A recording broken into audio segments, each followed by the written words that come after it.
Hello दोस्तों। हम लोग आज ज्योग्राफी स्टार्ट करेंगे एकदम बेसिक से। ठीक है। बेसिक से एकदम पूरा स्टार्ट करेंगे और जो फिजिकल ज्योग्राफी है फिजिकल ज्योग्राफी से स्टार्ट करेंगे। और फिर जो तीनों पार्ट होता है तीनों पार्ट को हम लोग आगे पढ़ेंगे। ठीक है। ज्योग्राफी में मुख्यतः तीन पार्ट होते हैं, फिजिकल ज्योग्राफी, इंडियन ज्योग्राफी और वर्ल्ड ज्योग्राफी। तो पहले हम लोग फिजिकल ज्योग्राफी स्टार्ट करेंगे। फिजिकल ज्योग्राफी स्टार्ट करने का मतलब ये है कि बहुत बहुत बच्चों का मतलब फिजिकल कमजोर होता है। बहुत बच्चों को तो ये भी नहीं पता अक्षांश क्या है, देशांतर क्या है, इसलिए हम बेसिक से स्टार्ट करेंगे और पूरा हाई लेवल तक ले चलेंगे, पीसीएस लेवल तक पूरा जाएगा। तो हम लोग पहले स्टार्ट करेंगे फिजिकल ज्योग्राफी। फिजिकल ज्योग्राफी में पढ़ना क्या है, तो पहले हम लोग पढ़ेंगे अक्षांश रेखा। अक्षांश रेखा लॉन्गिट्यूड और देशांतर रेखा लैटिट्यूड, और उसके बाद पढ़ेंगे लोग पृथ्वी की आंतरिक संरचना। ठीक है, हम देखते हैं लोग बोर्ड पर क्या पढ़ना है। तो वैसे ज्योग्राफी तीन पार्ट में बांटा गया है, फिजिकल ज्योग्राफी, इंडियन ज्योग्राफी और वर्ल्ड ज्योग्राफी। तो हम लोग पहले पढ़ेंगे फिजिकल ज्योग्राफी। तो फिजिकल ज्योग्राफी में पढ़ना क्या है, तो पहले हम लोग पढ़ेंगे अक्षांश रेखा, लॉन्ग लैटिट्यूड, और उसके बाद पढ़ेंगे देशांतर रेखा लैटिट्यूड। ठीक है। फिर उसके बाद पढ़ेंगे पृथ्वी की आंतरिक संरचना, मतलब पृथ्वी के बारे में पूरा जानकारी हम लोग पढ़ेंगे, क्या क्या पढ़ना है नहीं पढ़ना है। तो इसमें सबसे पहले हम लोग पढ़ेंगे अक्षांश रेखा। तो अक्षांश रेखा क्या होता है बहुत किसी को पता होगा, लेकिन बेसिक जान लीजिएगा तो अच्छा रहेगा। तो अक्षांश रेखा किसे कहते हैं, तो पृथ्वी नहीं, मतलब वही पृथ्वी या ग्लोब। तो ग्लोब पे जो पूरब से पश्चिम की ओर रेखा खींची जाती है उसे अक्षांश रेखा कहते हैं। अक्षांश रेखा की कुल संख्या 180 होती है। ठीक है। और 180 होती है, नॉर्थ साइड में 90 और ये साउथ में 90, मतलब उत्तर में 90 और दक्षिण में 90। और प्रत्येक ये रेखा जो खींची होती है, प्रत्येक 1 डिग्री के अंतराल पे उत्तर साइड में 90 खींची होती है, मतलब 90 रेखा खींची होती है। ठीक है। और फिर साउथ में 90 रेखा खींची होती है। और ये जो रेखा होती है उत्तर की तरफ जैसे जैसे उत्तर की तरफ आप बढ़ते जाइएगा वैसे वैसे इसकी लंबाई घटते जाएगी, और एक समय पे आके यहाँ पे शून्य में बदल जाएगी, बिंदु में बदल जाएगी। इसे ही ध्रुव कहते हैं। फिर वैसे ही दक्षिण में ऐसे बढ़ते बढ़ते आइएगा, घटते घटते घटते घटते ये शून्य हो जाएगी। ठीक है। तो वैसे ही अ, अक्षांश रेखा कहते हैं। तो अक्षांश रेखा के बारे में यहाँ पे हम लिख दिए ताकि आप लोगों को दिक्कत नहीं हो। तो अक्षांश रेखा किसे कहते हैं, तो वहीं लिखे हुए ग्लोब या मानचित्र पर पश्चिम से पूर्व की ओर या पूर्व से पश्चिम की ओर खींची गई काल्पनिक रेखा अक्षांश रेखा कहलाती है। ठीक है। जो अक्षांश रेखा पृथ्वी को दो बराबर भागों में बांटती है उसे भूमध्य रेखा कहते हैं। भूमध्य रेखा इसमें कौन सा हो जाएगा, 0 डिग्री अक्षांश रेखा। ऐसे ये सभी है अक्षांश रेखा। ठीक है, ये टोटल है 180 अक्षांश रेखा होती है। अभी बताया आपको, उत्तर में 90 अक्षांश रेखा और दक्षिण में 90। लेकिन ये जो 0 डिग्री अक्षांश रेखा है ना, पृथ्वी को बीचों बीच काटती है।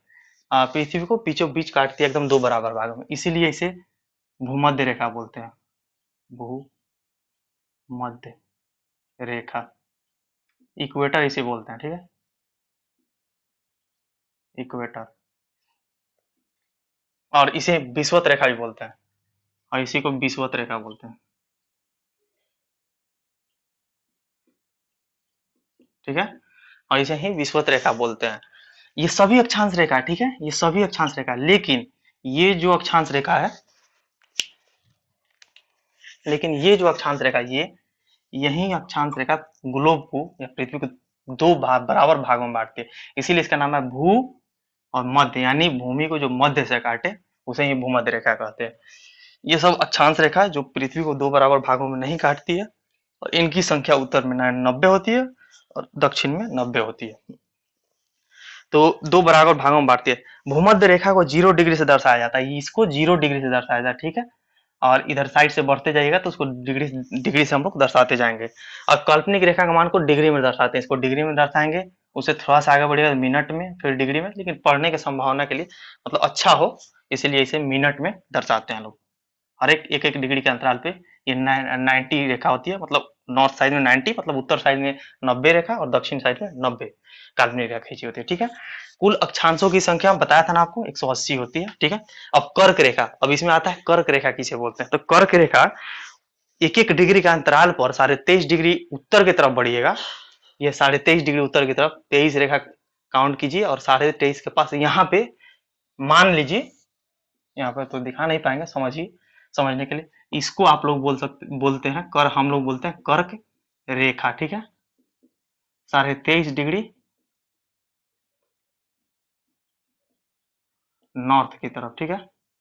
इसे बोलते हैं हम लोग कर्क रेखा। तो यहाँ पे क्या लिख देंगे, कर्क रेखा किसे बोलते हैं, तो 23.5 डिग्री नॉर्थ, इसे कर्क रेखा बोलते हैं। ट्रॉपिक ऑफ कैंसर इसको बोल सकते हैं, ठीक है। और जस्ट लाइक दक्षिण की तरफ 23.5 डिग्री बढ़िएगा, ऐसे ऐसे ऐसे, तो यहाँ पे एक रेखा आएगा 23.5 डिग्री का अंतराल पे, तो इसे क्या बोलते हैं, इसे क्या बोलते हैं, मकर रेखा, ठीक है, मकर रेखा। ये 23.5 डिग्री क्या हो जाएगा, 23.5 डिग्री साउथ, यानी दक्षिण की तरफ हो जाएगा। तो फिर यहाँ पे क्या लिख देंगे, 23.5 डिग्री साउथ, ठीक है। और तापीय भूमध्य रेखा किसे बोलते हैं, तो तापीय भूमध्य रेखा कर्क रेखा और अक्षांश रेखा के मध्य जो दूरी होता है उसे ही तापीय भूमध्य रेखा कहते हैं। तापीय भूमध्य रेखा बोलने का अर्थ है कि यहाँ यहाँ से और यहाँ के बीच में काफी गर्म, मतलब गर्म वातावरण होता है। गर्म वातावरण होने का कारण है कि जो ये सूर्य होती है ना, सूर्य यहाँ पे स्थिर है, ठीक है, और पृथ्वी अपने अक्ष पे घूमते रहती है, अपने अक्ष पे घूमते रहती है। तो ये घूमेगी ना, तो ये वाला जो पार्ट है, ये वाला हमेशा इस पर डायरेक्टली प्रकाश पड़ता रहेगा इसका, सूर्य का, ठीक है। ये वाला प्रकाश हमेशा डायरेक्टली इस पे पड़ता रहेगा, जिससे यहाँ पे ताप बहुत ज्यादा रहता है, उष्मा बहुत ज्यादा रहता है, इसीलिए इसे तापीय भूमध्य रेखा कहते हैं। तो 23.5 डिग्री नॉर्थ और 23.5 डिग्री साउथ के बीच की जो स्थान होता है, मतलब जो स्थान होती है, उसे तापीय भूमध्य रेखा कहते हैं, ऐसे याद रख सकते हैं। इससे पीसीएस में भी क्वेश्चन आ चुका है, पीसीएस में कितने बार क्वेश्चन इससे पूछ चुका है। तो काफी कॉन्सेप्ट मतलब क्लियर रहेगा, तभी इससे ये समझ आ पाएगा। तो तापीय भूमध्य रेखा इसे बोलते हैं।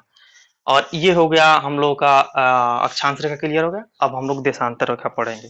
तो देशांतर रेखा क्या होता है, तो देशांतर रेखा आप इसको बोल सकते हैं इंग्लिश में लॉन्गिट्यूड, ठीक है। देशांतर रेखा जस्ट लाइक देशांतर रेखा जो है वो उत्तर से दक्षिण की तरफ खींची गई काल्पनिक रेखा को देशांतर रेखा कहते हैं, ठीक है। और उत्तर से दक्षिण की तरफ जो खींची गई रेखा होती है 0 डिग्री उत्तर से दक्षिण की तरफ, पृथ्वी को 2 बराबर भागों में बांटती है, ठीक है। लेकिन सभी देशांतर रेखा पृथ्वी को 2 बराबर भागों में बांटती है, लेकिन अक्षांश रेखा में सिर्फ 0 डिग्री अक्षांश रेखा ही पृथ्वी को 2 बराबर भागों में बांटती है, ये 0 डिग्री। बाकी ये 0 डिग्री अक्षांश रेखा पृथ्वी को 2 बराबर भागों में बांटती है, बाकी और कोई रेखा पृथ्वी को 2 बराबर भागों में नहीं बांटती। लेकिन वहीं यहाँ आ जाइएगा तो ये सभी, ये देशांतर रेखा बोलते हैं, पृथ्वी को 2 बराबर भागों में बांटती है।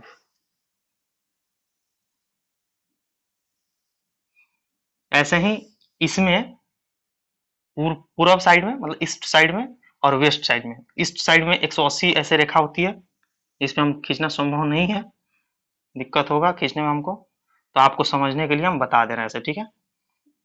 तो ये सारी जो है ना पृथ्वी को 2 बराबर भागों में बांटती है। तो जहां 0 डिग्री अक्षांश रेखा पृथ्वी को 2 बराबर भागों में बांटती है, सिर्फ एक 0 डिग्री अक्षांश रेखा, वहीं सभी देशांतर रेखा ग्लोब को पूरे 2 भागों में बराबर बराबर भागों में बांटती है। गेंद ले लीजिएगा, गेंद को देखिएगा, गेंद लेने के बाद उसको ऐसे ऐसे ऐसे ऐसे काटिएगा ना, तो एकदम बीचों बीच काटेगा, ठीक है। तो वैसे ही, तो देखिए ग्लोब पर दोनों ध्रुवों को मिलाते हुए उत्तर से दक्षिण की ओर खींची गई काल्पनिक रेखा को देशांतर रेखा कहते हैं, ठीक है। प्रधान मध्याह्न रेखा और ग्रीनविच, इसको क्या बोलते हैं इंग्लिश में, प्राइम मेरिडियन लाइन क्या बोलते हैं। तो ये क्या चीज है, देखिए पृथ्वी के बीचों बीच उत्तर से दक्षिण की ओर जो रेखा खींची गई है, आपको बताया देशांतर रेखा बोलते हैं उसको। तो वो लंदन का एक शहर पड़ता है ग्रीनविच, उसी शहर से गुजरती है, तो उसी के नाम पे रखा हुआ है ग्रीनविच रेखा, या ग्रीनविच रेखा इसी के नाम पे रखा गया। तो जहां 0 डिग्री अक्षांश रेखा पृथ्वी को 2, अभी मैं बताया था आपको, जहां 0 डिग्री अक्षांश रेखा पृथ्वी को 2 बराबर भागों में बांटती है, वहीं सभी देशांतर रेखा यह कार्य करते हैं, ठीक है। तो कुल देशांतर रेखाओं की संख्या 360। 360 कैसे होगा, तो ईस्ट साइड पूर्व साइड में 180 हो जाएगा, ये रेखा 180 हो जाएगा, प्रत्येक रेखा 1 डिग्री का अंतराल पे होगी। और ये पश्चिम साइड में 180 हो जाएगा, प्रत्येक के बीच में तो मतलब 1 डिग्री का अंतराल होगा। और ये 1 डिग्री का जो अंतराल होता है 1 डिग्री, ये टोटल मतलब इसके बीच का जो ये दूरी होता है, ये तो छोटा होता है, लेकिन इसका डिस्टेंस होता है 111 किलोमीटर, ठीक है। 111.32 किलोमीटर होता है, ठीक है। 111.311, ठीक है, इसके बीच की दूरी होती है। तो टोटल देशांतर रेखाओं की संख्या कितनी होती है? 360। और क्या बोल रहे थे? अक्षांश रेखा की संख्या। अक्षांश रेखा कितनी होती है?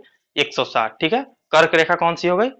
तो कर्क रेखा 23.5 डिग्री उत्तर की तरफ खींची गई रेखा को कर्क रेखा या ट्रॉपिक ऑफ कैंसर बोलते हैं, और दक्षिण की तरफ 23.5 डिग्री दक्षिण की तरफ खींची गई रेखा को मकर रेखा बोलते हैं, ट्रॉपिक ऑफ कैप्रिकॉर्न। ठीक है। और देशांतर रेखा भी आपको बताया, लॉन्गिट्यूड की जो उत्तर से दक्षिण की तरफ काल्पनिक रेखा खींची गई है उसे देशांतर रेखा कहते हैं। और वहीं जो 0 डिग्री अक्षांश रेखा पृथ्वी को दो बराबर भागों में बांटने का काम करती है, वहीं सभी देशांतर रेखा पृथ्वी को दो बराबर भागों में बांटने का काम करती है। तो ये हो गया। और आगे हम आपको नेक्स्ट वीडियो में इसको आप बेसिक कॉन्सेप्ट बोल लीजिए, बेसिक नॉलेज बोल लीजिए, और आगे हम आपको बताएंगे समय अंतराल कैसे निकलता है, कि ये रेखा देशांतर और अक्षांश रेखा टपने पे कैसे टाइम चेंज हो जाता है। 5.5 डिग्री हम लोग ग्रीनविच से आगे, 5.5 घंटा हम लोग ग्रीनविच से आ गए, 82.5 डिग्री उसको बोलते हैं, तो 82.5 डिग्री का मान 5.5 घंटा कैसे आ गया, टाइम कैसे निकालते हैं, तो ये नेक्स्ट वाले हम आपको वीडियो में बताएंगे। तो ठीक है, आगे समझ में आया तो लाइक और कमेंट कीजिएगा और बताइएगा कैसा लगा, और क्या इसमें हम सुधार कर सकते हैं बताने में, आगे बताइएगा। जय हिंद।